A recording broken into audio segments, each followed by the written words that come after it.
going to do. All right, first you want to make sure you definitely have a flat surface, however you're going to do it, because we want to make sure that we don't have one end of the dog up or down. We want to make sure the wicket's not up or down. Okay, the other thing that I always do, right before a dog comes up, I turn the arm out of the way. Because as you all know, you've already done measuring, some dogs are real sensitive to this device. So we want to make sure that it's pushed back out of the way. Once the dog is in their spot, and go ahead and hold on to your dog for a second. Typically, handlers are going to hold on to their dogs when they come up. And at that point, they'll go ahead and set them. Now, if the handler doesn't know to set their dog squarely, we'll get this one set. She's done a great job. Well, there we go. The dog just did a good job setting himself. Okay, so what we're looking for is the dog that is squarely stacked, just like they're going to be in the breed ring if you have that reference. So we're looking for the front legs to drop straight down off the front. We're looking for the back hocks to be perpendicular to the table. The other thing we're looking for is to make sure that when they set them, they don't take the front end and pull it out really wide, because of course that's going to drop the dog. But also make sure the handler hasn't made a mistake and put their little legs in like this, because then that's going to make them too tall. So we really want to do everything we can to get this dog's best measurement, and get him nice and square. Question. Okay. I notice when you do that, it makes a nice little purple parallel square. Yes. Is that what we're looking for? Absolutely. You're looking for this nice little rectangle we have here. And on a dog this size, it's easy for me. I can put my hand in here and I know exactly where his chest and legs are. All right, but on the bigger ones, you're not always that lucky because they're a bigger dog. But you are looking to see they're a rectangle here in the front. They should be pretty much a rectangle here in the back if you were looking through the dog. And it's, straight up and down this way. Correct. Okay. Correct. Just dropping straight down off the shoulder, and again that the hocks are perpendicular. Okay, so this is what we're looking for. All right, this dog is wonderful. Yeah. And then typically your handler's going to be holding on to the dog while this is all done. Is there a proper or improper way? And there's a reason I'm asking this, for the handler to hold the dog. Yes, we're going to talk about that in just a second. So the handler, let's say I've got a handler that couldn't set this dog. So I'll have the handler come on back over and stand right next to the dog.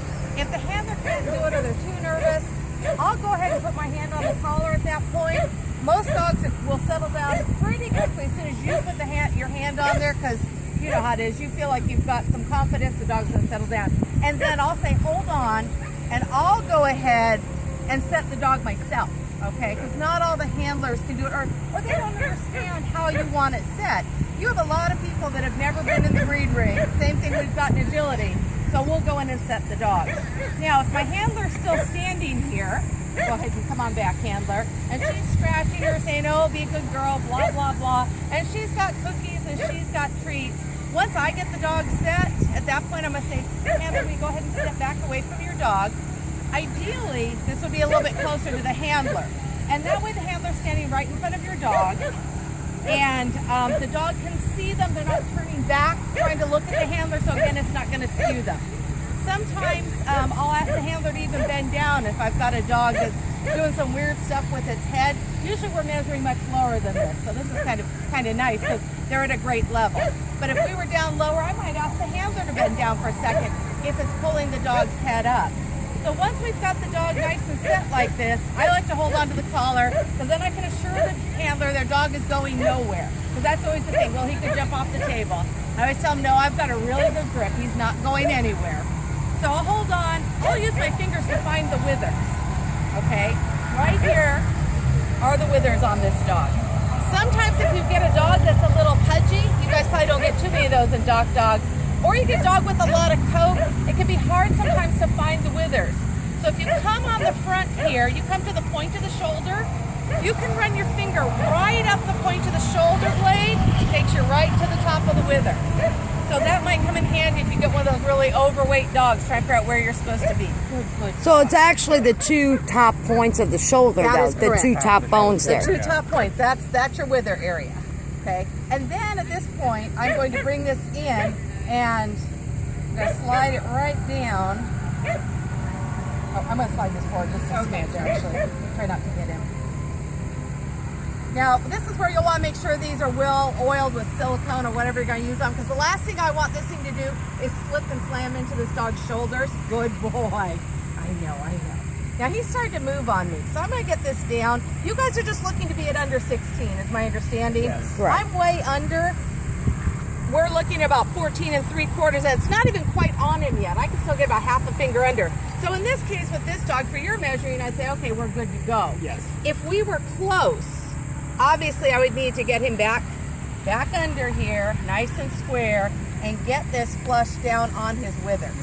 All right. Now, when you say flush, I mean, I know we're not gonna push down on. We're the not dog. right. Just, and I can. You It's- can obviously feel those points. Correct. Good contact.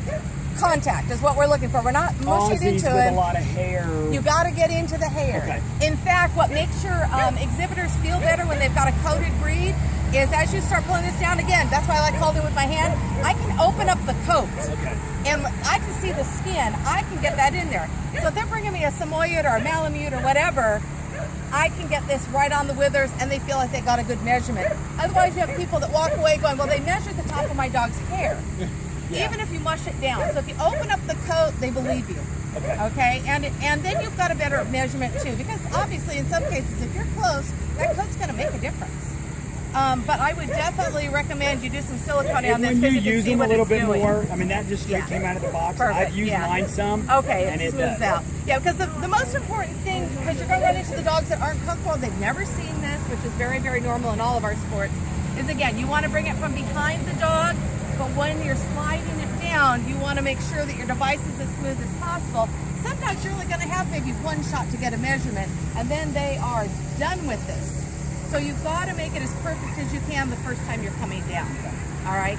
So you're going to be using a table or whatever you're going to use at some point. So like you're saying, securing it's going to be key because obviously this was being kind of squirrely on us. Couple of questions Mm-hmm. that people have asked us. So number one, that was amazing. I go get my mini Aussie. Uh-huh. If you try to hold him, he wants to lay down. Okay. So I'm gonna have to, it would probably be hard. And when I move that way, we've never done any of this. So I'm one of those Right. that's gonna bring the dog that this could freak him out. That would be great.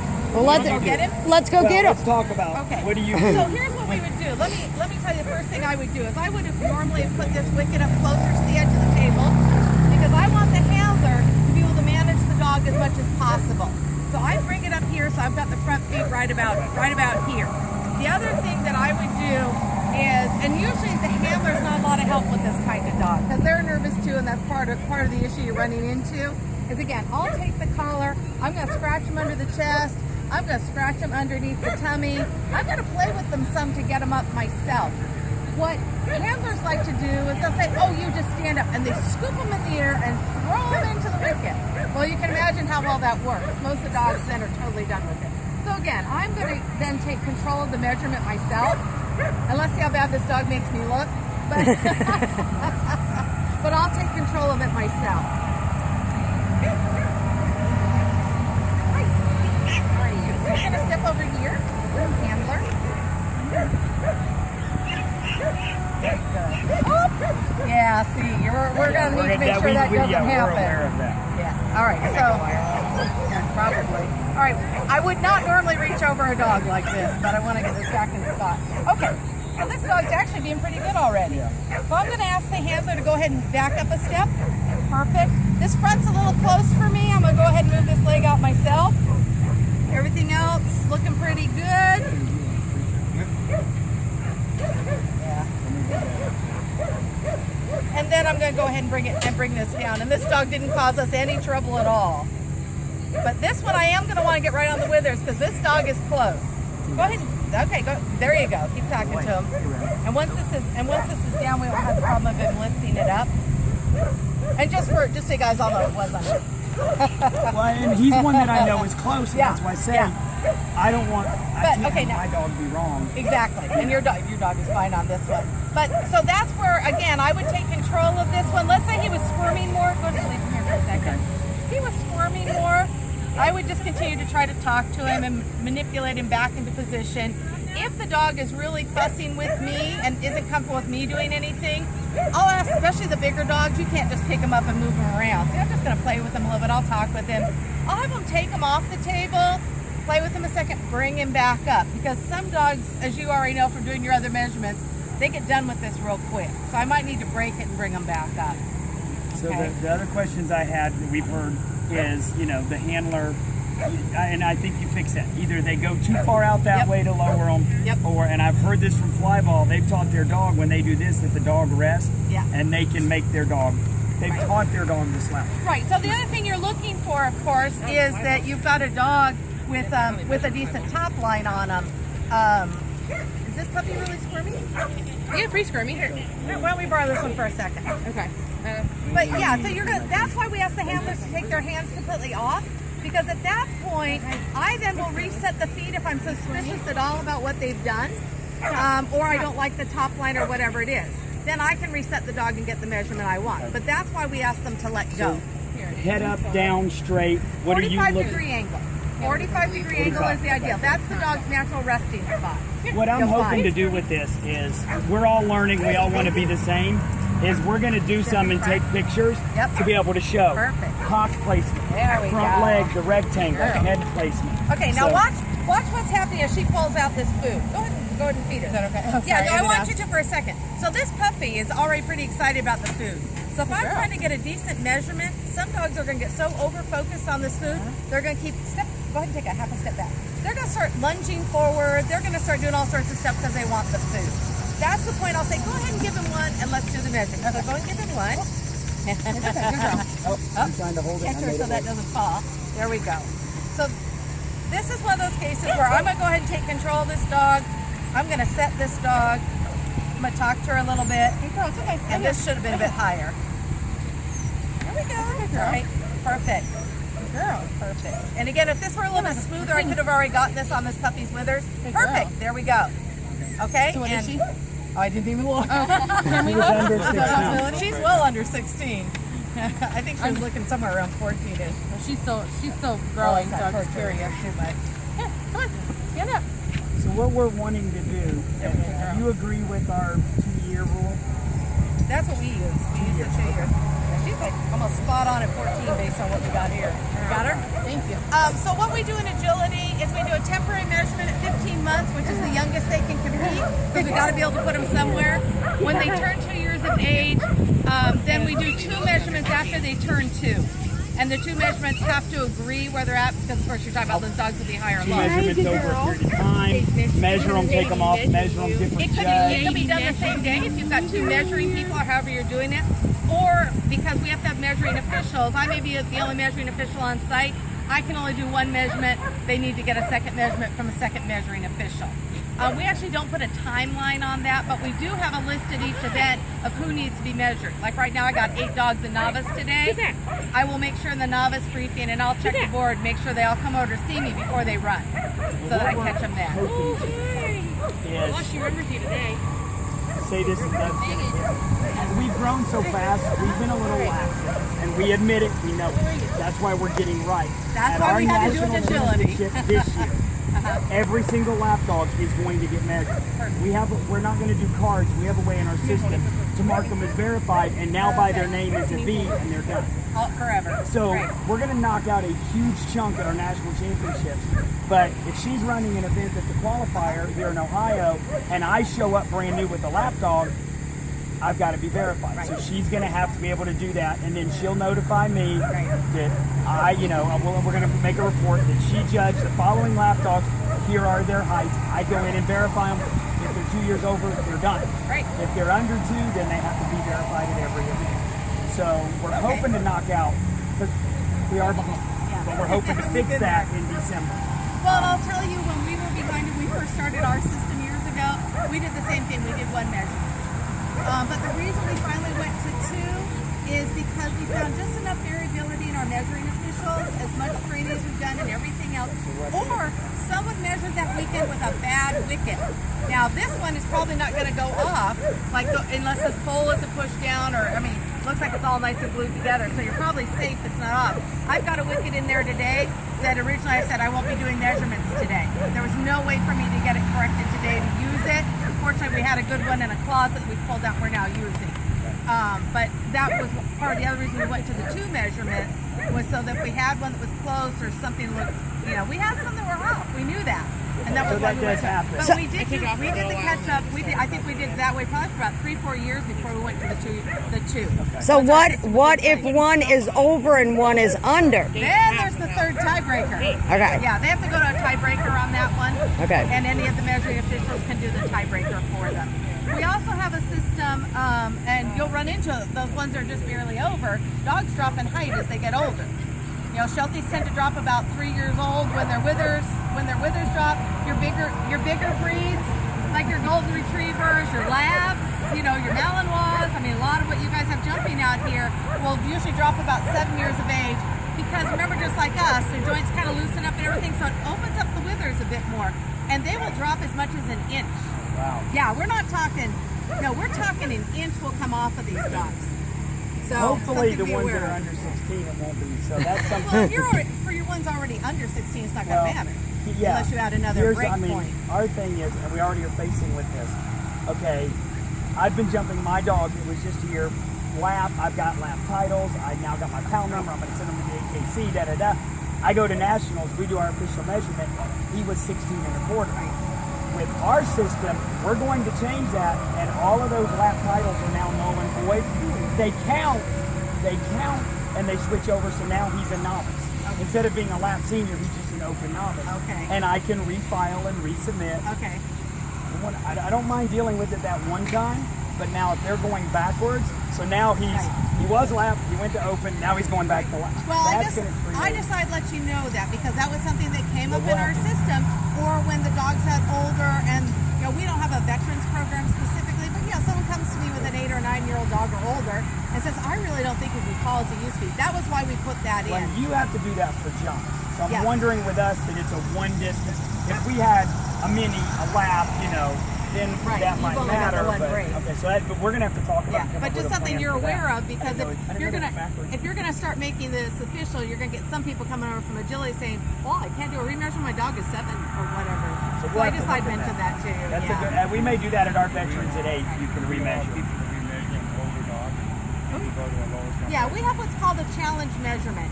And an exhibitor can use that anytime they want. Either when the dog is 3 because they feel that the measuring people didn't do a good job, or their dog has lost weight, so they feel the dog is now lower, or they know, again, back to Shelties, at 3.5, Sheltie people want to remeasured. But anytime they want to ask for a challenge, they're allowed one lifetime challenge for the dog. And it's the same process For then the again. dog. So for if the dog. she challenged my dog can be challenged once and remeasured. No. It's Not something else. right. It's the exhibitor. Yeah. The exhibitor says, That's what I we're feel gonna- like the exhibitor says my dog I think has shrunk, Okay. and I want to ask for makes my sense. one lifetime challenge. What about? She's like, I don't care what they say. That dog's over 16. We currently do not take them. Okay. If I mean, they I'm have- fine with if- agreeing with y'all. If they have a signed height card, we've got our measuring officials. It's in the system. It's locked Okay, in. I like that. Even a judge. If I judged it and she's like, I've measured that dog's over 16, Right. and Steve just did it and it was 16, then that's an internal thing we need to address. But as far as Correct. competitors, I can't challenge and go, look, that We dog's not. don't allow it in agility. If you do have an over-under, Uh-huh. does it need to be a third measuring official? Yes, it should be a different person. Yeah. And in our system, guys, if that happens at the dog's under 2, you measure them, they're 15. They show up at one of her events, which is very possible. They're still going to have to be measured at that event because they're under 2. She measures them at 16.1. Then we're going to find a third. And then that's going. Once they're over 2, but under 2, it's not going to matter. They've now grown. Yeah. They're out of whack. So, but And yeah, the other thing that tends to happen between, their first measurement, whatever age you're first going to measure them at up till about 2, is they just mature and they learn how to stand good. Because the other thing that you'll find is when you're measuring dogs, something might catch their attention out here. Maybe some dog's already jumping while you're trying to do the measurement. So you've got this dog that's completely tensed up. You're going to do everything you can as the measuring official to get that dog to relax. When I have them up again, when I've got that collar in my hand, either this hand or this hand, I'll rub the withers for a little bit, talk to them. I'll rub, because I know how important the measurement is. So I'll rub the withers and give them a chance to kind of settle. If I think the distraction we have going on is way too much for me to get an accurate measure on this dog, I'll either stop the distraction if I can, or tell them to come back to me a little bit later. If I'm I can thinking do at it. our events, guys, there's no reason that we can't do this First thing. in easy ups, behind easy ups. That's what I mean, you racing- saw Reveille here. He was looking at Yep, the pool. yep. Let's. With racing, And a set time. Okay, I'm curious if you do the same thing. You know, a lot of dogs are closed, so we're trying to link them for whip extending. But I think they give us like, what, 2 minutes to actually work with the dog and relax into getting the fat perfect. Do you do that? Or do We you don't allow have a it, or- time limit. Okay. At me as the measuring official, I will spend as much time with the dog as I need to believe I have an accurate measurement. Okay. And that's why that may include getting him off the table, send him out for a few Right. minutes, that type of thing. If I've got someone coming to me that's doing one of our challenges, well, they already have a valid height card for that day. They don't need to worry about. I tell challenge people, and most of us do the exact same thing. Bring this dog to me in the middle of the day. Once he's settled down, he's not wild right out of the car. I mean, you guys all know what that's like. You open the door and whoa, that's the last time you want to be measuring them. Or when it's super cold in the morning, that can affect a measurement. Again, we've got a cold type dog. So, but no, we don't have a time limit. We'll take all the time we need to get that measurement accurate. Yeah. Any from our other facilities? You guys got any questions? Harry, we appreciate Okay, it. thanks, Gary. Any input for us, Doug? And I mean to get with you. I want to trade information because I'm the one that has to handwrite this Right. into our rules. I want to make sure the wording's right. Okay. You know, we're probably 99.9% going to copy everything y'all do. You know, I think But you we're gotta make going. it work for your well, sport we're and going to your- and have your more exhibitors. dogs that have never done this. So I like that was a great question. Yeah. I don't think we're going to have a time limit because you're going to have to. There's going to be some of these dogs that have never done this, Right. and it may be so. Right. Well, at some point you do have to say, I've been standing here for a half an hour. with Well, my dog." right, but I see what her- Come back one Well, time. and we do actually have something in our regulations that states if the dog cannot be measured, it can't run. We have that in there. You would just say if they can't be measured, It they're is open. extremely rare. That's obvious. Extremely rare it happens. Either there's one or two things that happens. Either the dog has aggressed the measurer, in which case they're gone, or you got that one that just wants to keep collapsing on you or skittering around or something like that. Again, I'll send them away. I'll have them come back and work the wicket a bit by themselves with some treats. idea. Bring the dog back to me again. We'll do everything we can. If I really can't get the dog measured, and again, I think if I were to ask our measuring officials around the country during the course of a year, we probably have less than 5 that this could ever happen to. Because again, we're going to take the time, we're going to do everything we can, and because of your system, the higher or lower, if you really need to, like we did on that one lower dog, as soon as I kind of had this in this zone, I already saw I had 3 inches under, and he was getting nervous with me bringing this down. So if you're okay with just saying, yeah, I know for sure he's under, that'll give you a different way to manage And those even dogs. the other thing, I think my dog's close, so that's 16. Right. If you walk your dog up and they're here, there's Right. no reason for me to measure. Exactly. You know, I mean, exactly. I'd be So you honest can with kind of us. play with that kind of concept. Now, what I wouldn't let them do is set this and let them walk the dog under. Be- Good point. Exactly. They'll figure that out. Sure they will. Sure they will. And they'll touch. As soon as this touches the dog's back, they're gonna bend down under it on you. But again, if I don't like the way that dog is standing, if they're bowed in the back or they're dropping in the front, I just come right underneath myself. I tickle them right under the chest Get 'em straight. and just get them pulled back up. I guess and it's not relax. straight, but some dogs do have it. Correct. So. Yeah, you're looking for their correct top line. And some do have a big dip in the top line. That's what it is. But I'm looking for the dog to be as natural as possible. Again, headed about 45 degrees. Exhibitors think if they really pull them deep that it'll make them lower. All it does is pop the withers up, as you all know, they do a lot of measuring.